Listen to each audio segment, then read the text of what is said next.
Good morning and welcome back to the channel. So normally I like to post these at 4 a.m. Eastern Daylight Time. However, last night I had a killer headache. I honestly think I had too much screen time and my eyes were just not liking it. So I decided to sleep on it, come back in the morning and just get this done for you guys. So we're still on that every day we're posting a video type trend.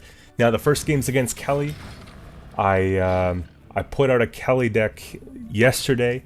And, you know, I also have been seeing an influx of Kelly on the ladder. So, you know, no unit just felt right.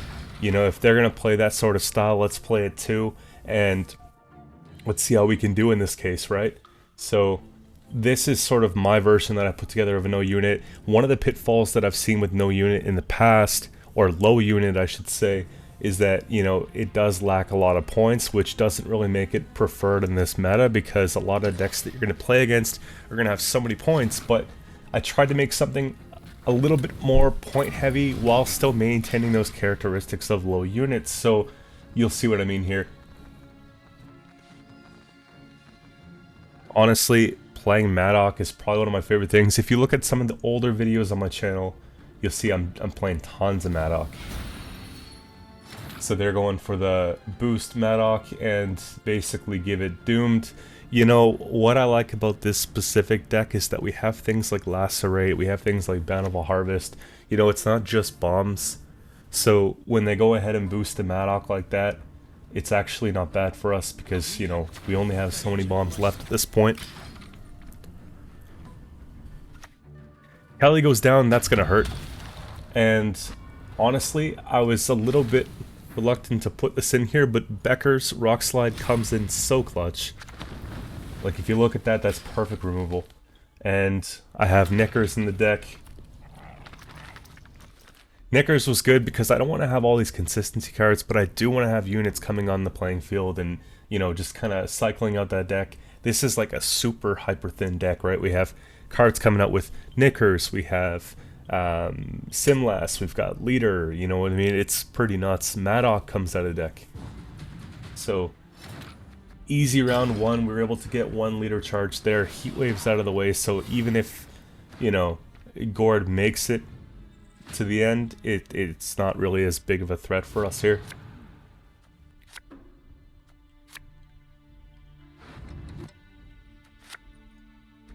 And, you know, our deck struggles with proactivity, so it's going to be very difficult for us to play into this round on a bleed.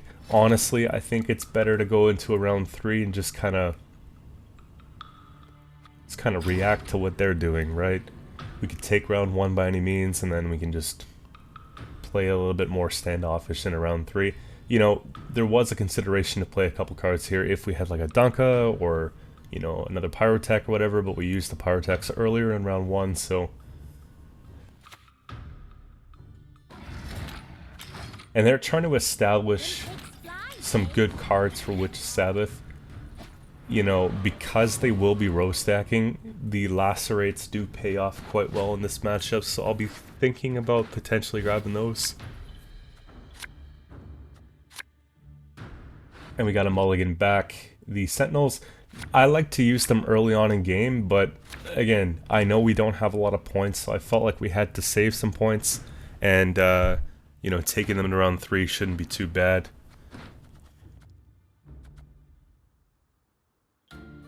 And thankfully we go second here, because look at what we have. It's really hard to play anything proactively except for Bountiful Harvest, and, you know, it's one of those things where I like that in the deck for that reason. And it synergizes very well because it gives hand buffs, which is part of the whole theme as well. I'm thinking that they're taking Kelly on ranged row.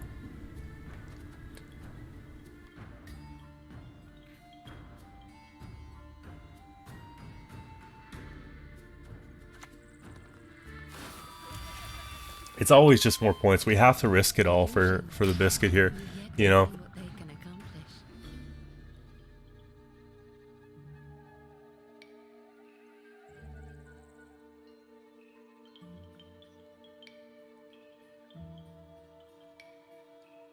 Alright, there it comes in. And, you know, we don't have the most optimal targets, but at least we have Synthesis out there. And It was one of the reasons why I decided to play it earlier, because I knew it'd be coming back. Now, very tricky, right? We have to get rid of that defender. We have to get rid of the beast. You know, we have to get rid of the piggy. Like, these cards gonna get out of hand. And, you know, it's too bad that Madoc has doomed in this case, because, you know, finding this bomb is actually pretty good. We'll just turn that one offline for a bit. The beast will just heal itself, so...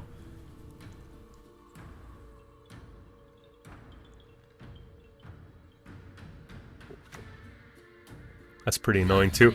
It's going to be hard to get around this because we spent the Beckers. That would have been a perfect removal. But, let's remove those two. There we go. I like this card. It helps extend reach on some of our removals. It synergizes quite well with the whole Madoc thing and the leader thing, and you know, people have no problem playing like a Striga. I find it's pretty similar to Striga, except for, you know, it splits the points up a little bit. It's like a budget version of Lambert. You know, 7 provision, plays for 5 points, and, you know, 4 damage. I think that's pretty good.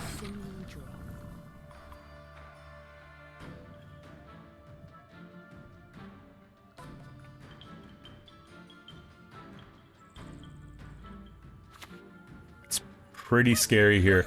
It might actually be worth it just to sort of put that there and then just hit it with a bomb, honestly.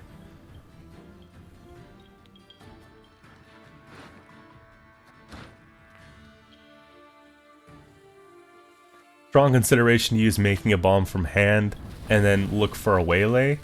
You know, but a little late for that one. Thinking about taking the rebuke here, but at the end of the day, I don't think that they have anything to move the card, and we want to get that done because we're not trying to move Kelly to melee row.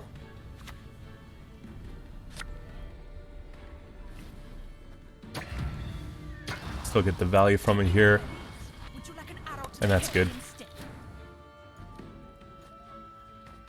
So Dimeridian Bomb plus using Dunka would get rid of the Aparian Phantom, and I think that's the way we go about it in this case because, no. There you go. Yeah, just because they might have a Parasite for Dunka, and then we lose that extra damage, you know. Gets pretty ugly here. They're trying to increase the ceiling for the beast, so we'll just go ahead and knock it down a little bit. And, you know, it's pretty scary, them running out of points, like us running kind of low on points here, and, you know, them being able to pull off the Siri and getting that card advantage, right?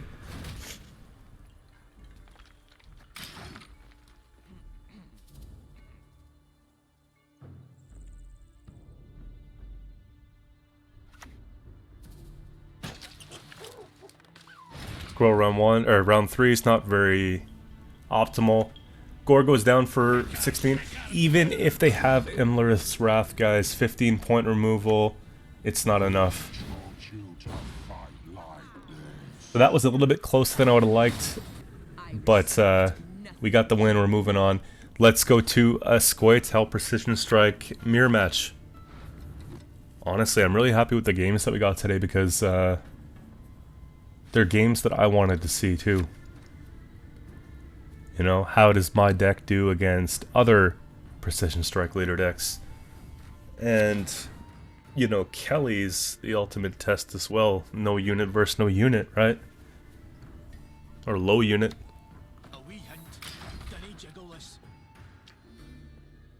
I still think that we're gonna have some trouble against, like, monsters point slams. Like, I'm talking, like, Relics, for example. I still think we'll have some problem against Nilfgaard. And we'll probably have some issues against some of the Skellige decks because the points problem, right? The points is that they all have control, but they have a lot of points. And it's going to be very difficult for us to keep up with that. So, you know, there are certain matchups where you're just not favored. Mirror matches are okay. This would do fine against like mages. I think it would be actually great against something like that. You know, anything that's really engine heavy, you're gonna get a lot of value from this deck. So, you know, every deck has its own little vice. This one here, just it doesn't have the points. Mind you, it has more points than previous versions we played. Bountiful Harvest makes a huge difference.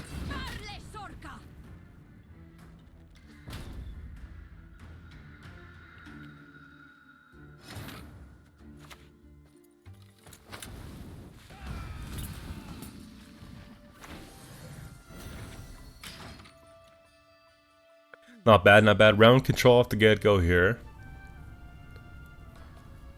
It's really satisfying when Knickers just rolls out, you know? Get that thin early. 2 organic thins from deck. Just getting that, you know, Maddock and Knickers out there really puts us at like an advantage here. Also makes it a little bit easier to pass in round 1 or tempo pass in round 1.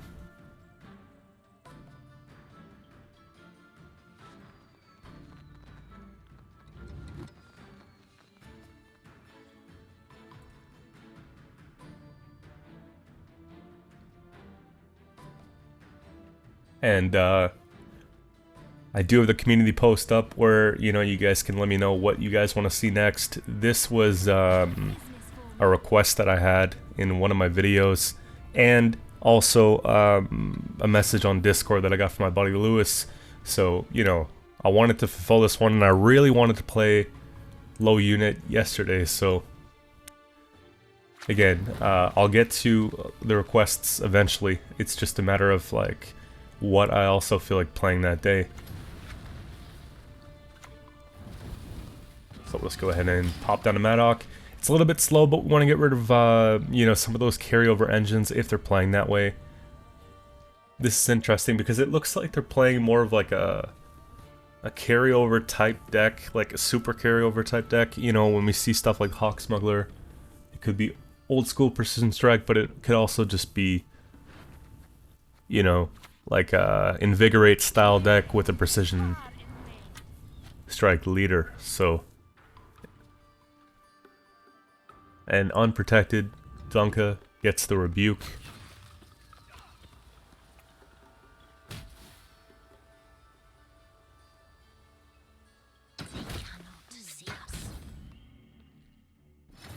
So that would be a pass if we wanted one, but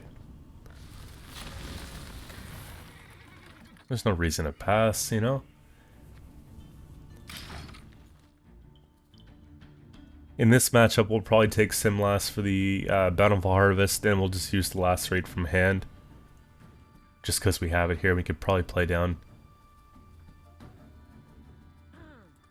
So far, I'm happy with our commitments. I'm thinking, like, at this point, if I could preserve leader, that would be a pretty big advantage, but at the same time, if we need to use it to get out of the round, it's not really the end of the world either.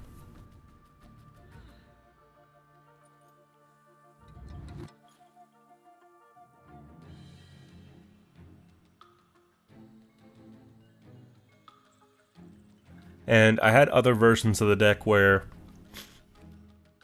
I would fit in a Curse of Corruption and I would take out the Beckers and just do like a little bit of a rework in like the bronze end, I guess you could say. But I don't mind this one at all because like a lot of engines that you play against to get up to like 6 or 8, you know, within the first turn or so, it's a pretty good removal anyways. We still have a Heat Wave, so there was other times where I used Hattori and Serpent Trap. Again, I wanted to do something a little bit different, and it seems to be working pretty well. Pretty comfortable lead. They're really trying to buff something in the hand, and you know, it could be Aglaeus, it could be the Gourd, it could be Skags, right? There's a lot of things that could be here. That doesn't get them ahead yet, but I see a really good opportunity. If you guys see this here, take that Lacerate, and we can just knock it down with leader, get the extra 2 points, right? Extra 2 points, so we get the deck thin, you know. I think it's a pretty even trade.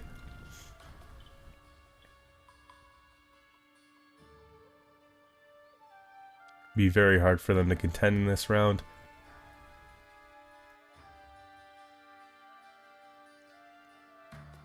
They'd have to play whatever they've been boosting up.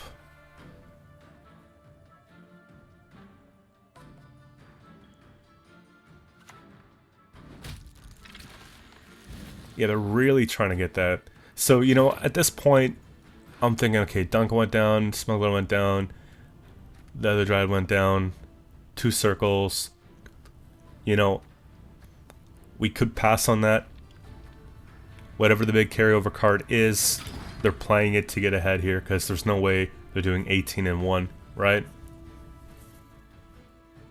So it's a big Skaggs for 13 points, comes down and removes, I guess, 7 in that case, yeah.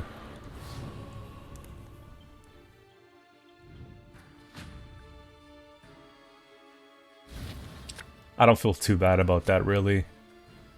So we have 2 Bountifuls in hand. We gotta mulligan those ones back because sim loss is a thing, right?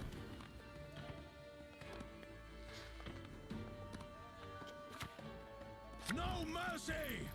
And they're going for the 2-0. Anyone with no sense would trust the word of a swine.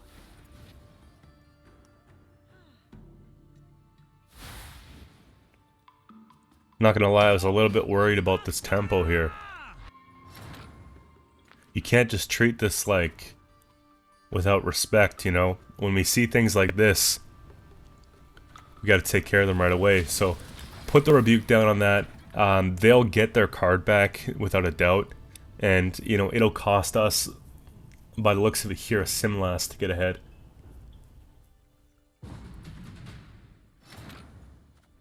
But I kind of want to save those Bountifuls. Behave like you were barely one.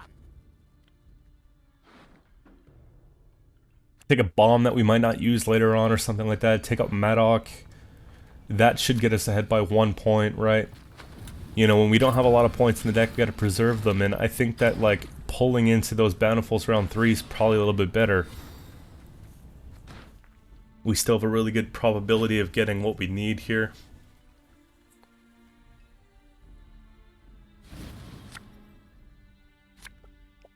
They're scored. Heatwave would be nice. I'm thinking we dump Lacerate here. Got 33.33. I mean, 2 of those cards I'd like. In fact, you know, all 3 aren't necessarily bad. You see, I'm fine with that. That's fine. Put down Tiger first, because Dunka and Tiger conflict. And, you know, playing against Precision Strike, we might just use Dunka for damage when we play it. Seeing the Heatwave here is kind of nice. We'll just put down Dunka here.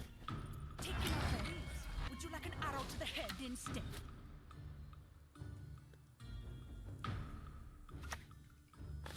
And, you know, it's a situation that I didn't necessarily want to be in, but here we are. How are they going to respond to this one here? Curse might do it. Serpent Trap might do it. Right?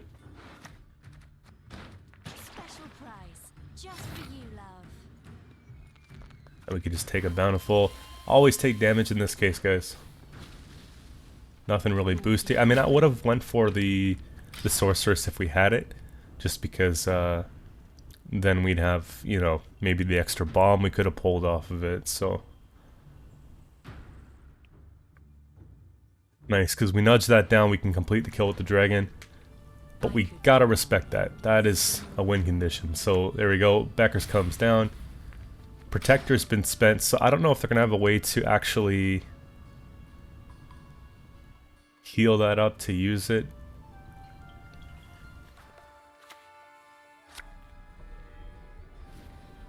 Spit it out already. I don't have all day.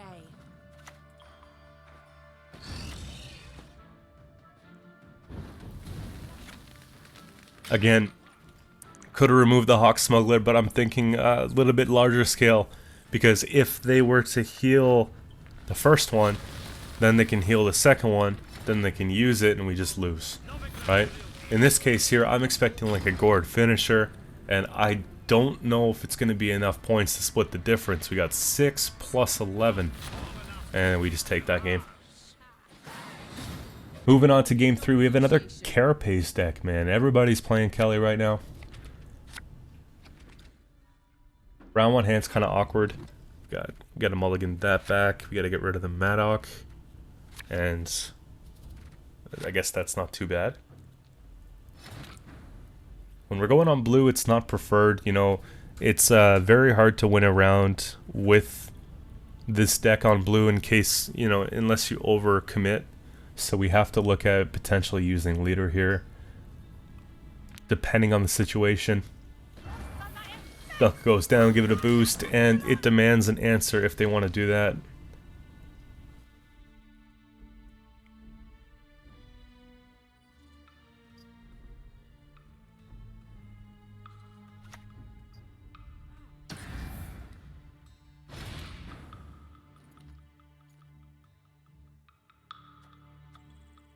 There is consideration here to use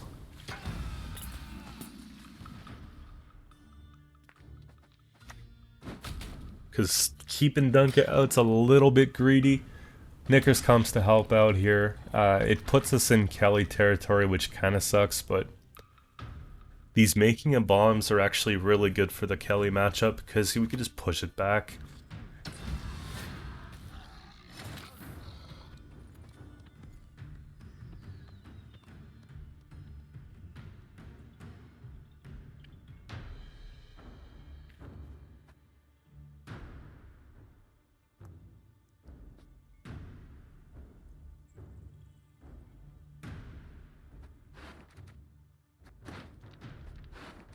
Just taking a look at what we're going to do next here. It's a little bit tricky because, like, we don't want to spend too much to remove the defender because we know it comes back later on.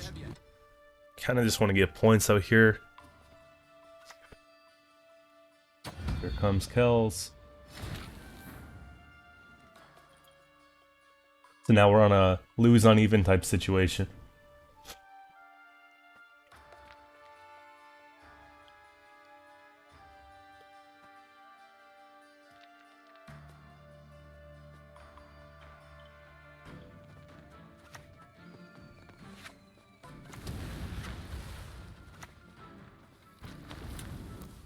Can we snipe them?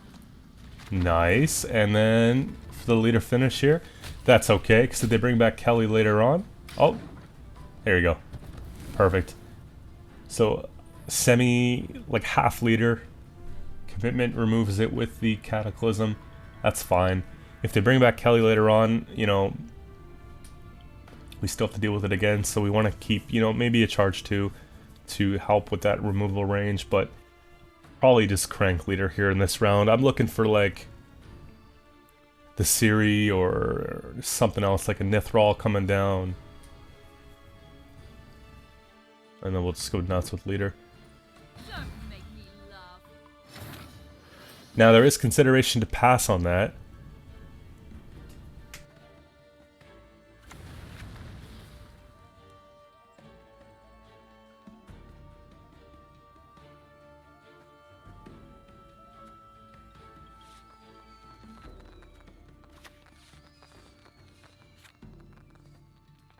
But again, Dimeridian Bomb brings back Madoc, leader takes out the Cave Troll, and then we can just focus on the Siri. Siri's pretty low health, we have extended reach with rebukes and all that, so...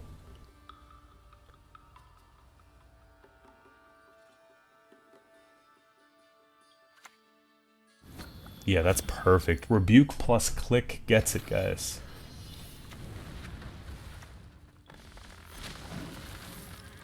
And so we got rid of, like,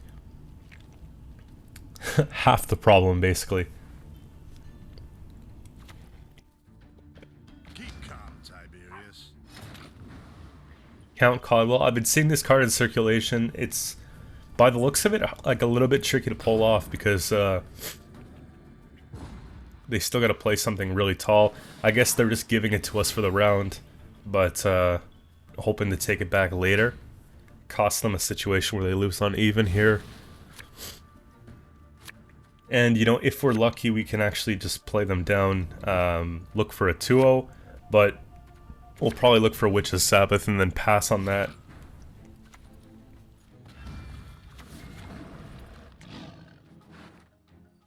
Graveyard's okay, you know? Like, we didn't do too bad here. Didn't spend too much. I don't want them to start spamming the board with those. So there is a consideration to take Protector here.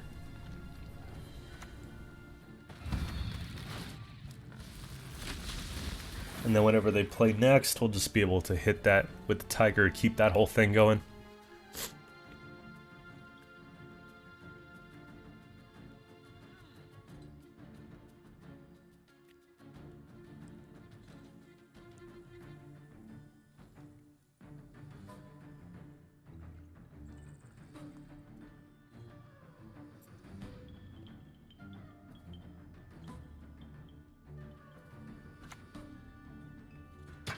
Mithril come down with a big boost.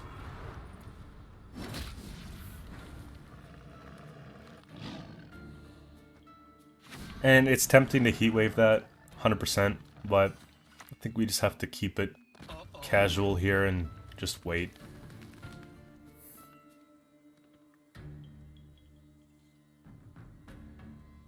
Playing this deck requires like a thorough understanding of points aren't going to win you the game. It's denying the points that will win you the game. And it takes a while. Like, if you haven't played this no unit or low unit, you'll see what I mean. Like, every single game you play, it feels like you're going to lose until you don't lose. So we'll just go for sheer points here. This sucks. Second roll wasn't very good. Bomber's probably our best bet just because I like the damage. Plays for 4, 2 on each side.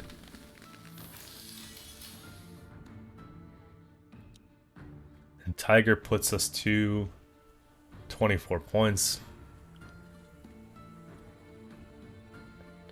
This is where we could start considering a pass.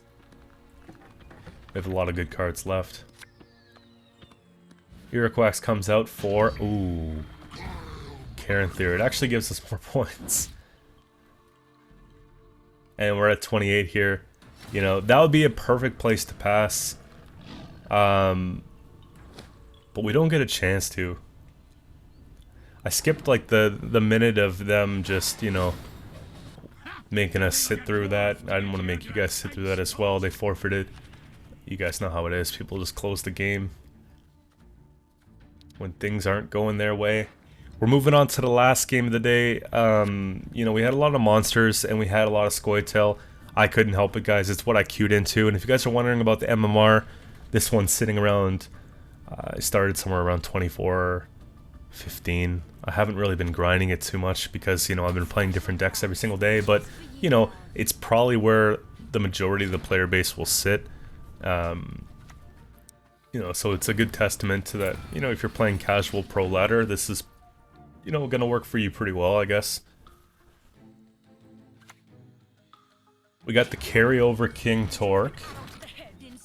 I like this kind of deck. I did a Torque video about a week ago. It was pretty fun. I just wish it was a little bit stronger, you know. The round 1 strat is just so slow that you often get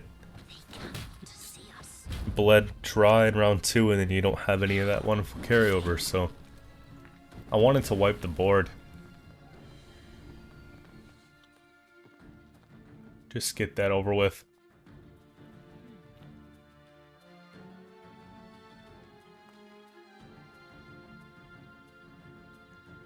You always got to push against Invigorate because you want to see leader charges come out and then you want to see those cards being played.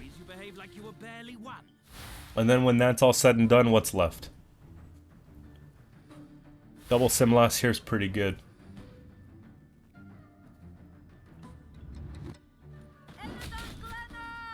And I think we just have to respect that. Rebuke takes it out every time.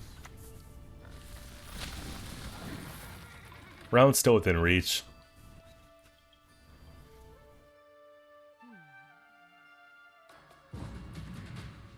Get the quick pass on it, that's not too bad. Pyrotech down just for the pass card, like... Again, we didn't spend a whole lot, we gave them leader. Which is whatever. Leader with this deck's not valued as much as other leaders, considering it does help with removal range, but it also just helps thin the deck out. And when you're not using cards like Oniromancer, you kind of want to have that like early on, so we're pulling into our top heavy cards. Now, we're missing like maybe 2 win conditions so far. Knickers comes out to help out a little bit more. And then, you know, Simlast's obviously gonna help a little bit more. I just really want Sabertooth and Protector. I think those are gonna really help us out here. We saw 1 leader charge, that's good. And there goes the second one. Now, here's the problem with this matchup is that once they start doing that, the round that they use the leader, they're pretty well taking that round because it gets awfully difficult to compete with that. Every card coming out, it's turning bronzes into pseudo golds. It's definitely kind of tricky. So, you know, with the amount of tempo we have, which is not a lot, we have to look for a pass here, you know, and 7 cards is probably just the best place to do it. You know, I don't want to have to use like a Becker's on that.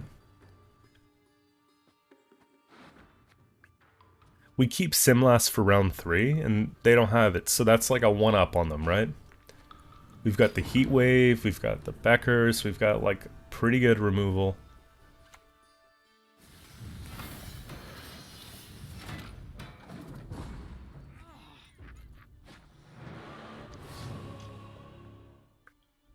And at least we can punish, like let's say they play a big Gourd.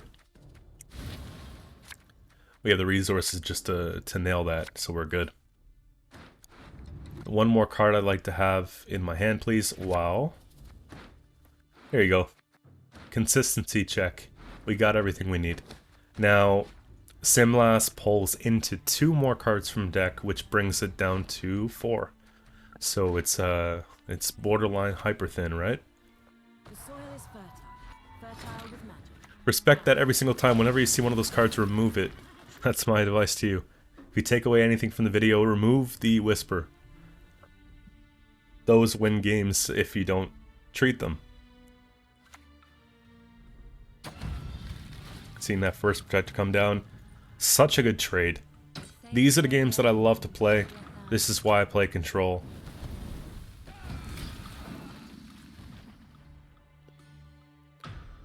Like, you're trading up so large on these bombs. Even Becker's here is good trade. Right? Why wouldn't you use that? That's like a 12-point plus Becker's, you know what I mean? More. It's like a 15-point Becker's. This could be Serpent Trap, this could be Pitfall Trap, this could be Horn, this could be... nothing too bad.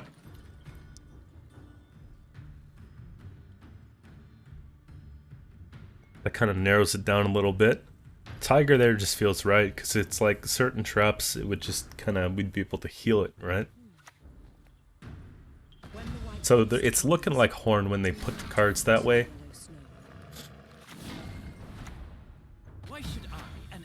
But,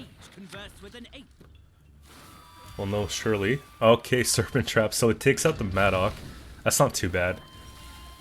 Every time we just go for the damage here. I haven't seen really much removal from them, so I'm pretty confident that the Sorceress will live here. What's nice about that too is that the Sorceress will just come, like, it could bring back the Madoc with the 4 here. Like, that's really cool. Brings back the Madoc. It also helps keep Sabertooth online. So, using that, boom in the back row. So, theoretically, like, their Serpent Trap didn't do a thing. Now we'll just dive for another one here. Spit it out already. I don't have all day. So whatever they play this turn, one of the rows is probably going to get hit.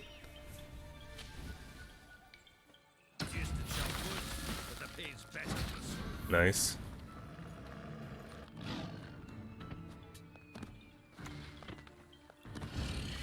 I want to kill off the back row just because if they play like a little Rebuke or something like that, they could be boosting that up. It is an engine, so it kind of makes sense.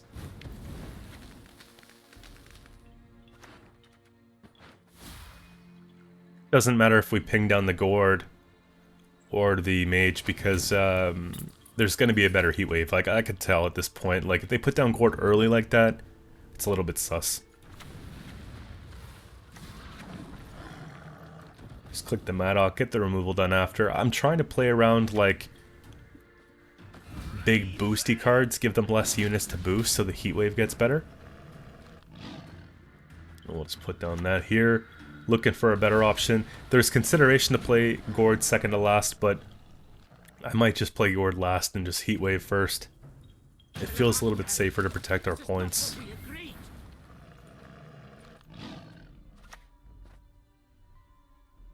Just a little click. Don't be clicking Sabretooth on last turn, so let it go. Yeah, so Aglaeus would have been the preferred removal, extra 10 points, but at this point it doesn't even matter, guys. Thanks for watching the video, and we'll see you tomorrow.